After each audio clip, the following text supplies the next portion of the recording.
कहते हैं ना कि दो बैलों की लड़ाई में, दो सांडों की लड़ाई में जो है खेती का नाश हो रहा है। तो अपनी पार्टियों के चक्कर में इन आम नागरिकों को ना पिसने दें। मेरी हाथ जोड़कर आपसे विनती है कि हम दिल्ली सरकार में काम कर रहे हैं या केंद्र सरकार में काम कर रहे हैं या भारतीय नागरिक हैं, लेकिन आज भी हमें एक एक पैसे के लिए, एक एक रोटी के लिए अगर रोड पर उतरना पड़ रहा है तो मैं पूछना चाहता हूं कि कहां से विश्व गुरु बन रहा है। करने वाली बात नहीं है देश को, यह शर्मसार होने वाली बात है कि आज चंद्रयान पर पहुंचने के बाद भी आज हमारे आदमी 5 किलो गेहूं के लिए लाइन में लगे हुए हैं। तो ये कोई विकसित देश नहीं है, ये बड़ी शर्म वाली बात है। और इसको जब विदेश देखता होगा तो क्या सिलेंडर दे दोगे, उसमें गैस तो फ्री नहीं दोगे। जो आदमी गैस खरीद सकता है तो गैस और सिलेंडर एक ही दाम हो रहे हैं। एक बार सिलेंडर तुमने दे दिया, उसके बाद भरवाएगा कौन? तुम्हारा बाप। देश की सच्चाई सच छुपने नहीं देंगे। लगातार मार्शल 4 महीने से धरने पर बैठे हैं। सिविल डिफेंस में जो बहाली हुई थी कई विभागों में, सबको लगभग निकाल दिया गया। मार्शल धरने पर बैठे हैं, आप समर्थन में भी आए और अभी दिल्ली सरकार की तरफ से कुलदीप जी भी आए। क्या आपको लग रहा है, कुछ उम्मीद है? जी उम्मीद है। इन लोगों ने अपने 8-8, 9-9 वर्ष जो है दिल्ली को दिए हैं। दिल्ली सरकार के नेतृत्व में काम किया है इन्होंने, और देखिए निष्पक्ष भी काम किया है, बिना पैसे के भी काम किया है, जिसे बोलते हैं निष्काम सेवा। और हमारी दिल्ली में सुरक्षा को लेकर, स्वास्थ्य को लेकर इन लोगों ने बहुत दिल्ली के नागरिकों की मदद करी। और ऐसे में अगर इनको एक साथ एकदम से 10,792 लोगों को एकदम से बेरोजगार कर दिया तो ये बहुत गलत बात है। अभी दिल्ली के कुलदीप जी आए, उन्होंने बताया कि दिल्ली सरकार की जब उसने भर्ती करी तो उन्होंने निकालने का काम नहीं किया, लेकिन अगर जिसने भी निकालने का काम किया ये बिल्कुल जो है बहुत घिनौना काम किया, जिसकी हम निंदा करते हैं। और इनको जाकर मेरी आवाज़ वहाँ तक पहुँच रही है, एलजी साहब तक। तो इन लोगों को किसी न किसी जरिए जल्दी से जल्दी इनको जो है वापस नौकरी पर लिया जाए। क्यों? क्योंकि सभी बाल बच्चेदार हैं। आप और जो एलजी है वो भी। एक मिनट में, कुलदीप जी से जो भी बात आपकी भी हुई है अलग से, क्या लग रहा है कुलदीप जी रुचि लेंगे? नहीं, बिल्कुल लेनी पड़ेगी, क्योंकि हम जो है ना अगर पहले दिल्ली सरकार के इन लोगों से सब जो है दिल्ली सरकार की ओर मुख था, लेकिन उन्होंने बताया कि दिल्ली सरकार तो आपके साथ है, तो दिल्ली सरकार साथ है तो केजरीवाल क्या नाम से। राजनीति 2 तरह की होती है विनोद जी, पूरी बात समझिए। कोई भी नेता ये नहीं कहता कि हम आपके साथ नहीं हैं।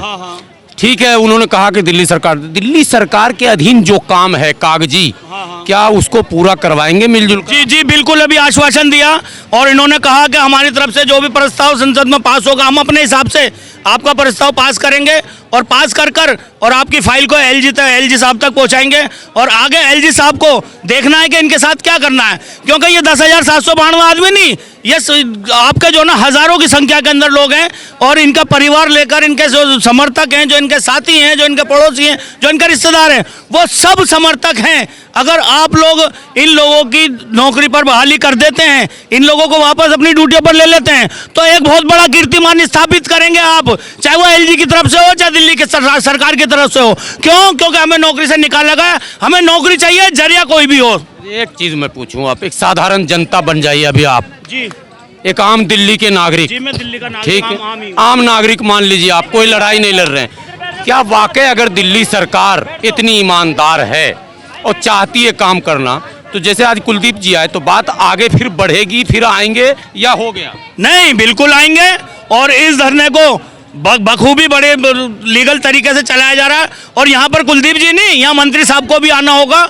और अगर हमें सीएम साहब को लाना पड़ा तो सीएम साहब को भी लेकर आएंगे, क्योंकि ये 2-4 आदमियों की जिंदगी की बात नहीं है। ये 10,792 लोगों का एक बहुत बड़ा झुंड होता है। 10,792 आदमी बहुत बड़े होते हैं, बहुत ज़्यादा होते हैं संख्या के अंदर। इन लोगों के परिवार में किसी के पीछे खाने वाले 4 हैं, किसी के पीछे 8 हैं। तो उन लोगों को नज़र में रखते हुए मैं कहता हूं दिल्ली सरकार आदरणीय हमारे सीएम साहब से भी, और मैं कहता हूं एलजी साहब से भी, कि अपने कहते हैं ना कि दो बैलों की लड़ाई में, दो सांडों की लड़ाई में जो है खेती का नाश हो रहा है। तो अपनी पार्टियों के चक्कर में इन आम नागरिकों को ना पिसने दें। मेरी हाथ जोड़कर आपसे विनती है कि इन लोगों को इनका रोजगार दोबारा से लौटाया जाए, क्योंकि इनकी हालत देखिए आप 5 महीने के अंदर इन लोगों की हालत क्या हो गई। इन लोगों के पास इतना पैसा भी नहीं है कि अपनी लड़ाई लड़ने के लिए घर से और धरने तक भी आ सकें।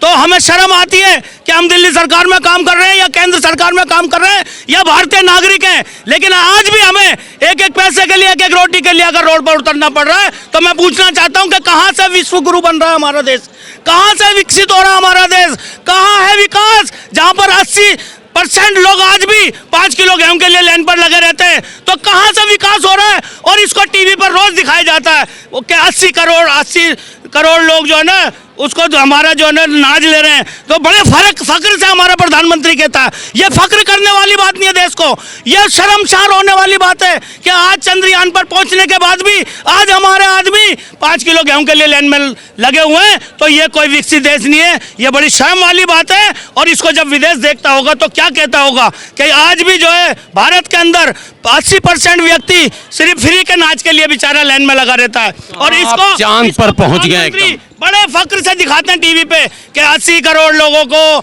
मैंने जो है नाच दे दिया, मैंने आज भी लोग फ्री का सिलेंडर, अरे फ्री का सिलेंडर दे दोगे उसमें गैस तो फ्री नहीं दोगे। जो आदमी गैस खरीद सकता है तो गैस और सिलेंडर एक ही दाम हो रहे हैं। एक बार सिलेंडर तुमने दे दिया उसके बाद भरवाएगा कौन, तुम्हारा बाप।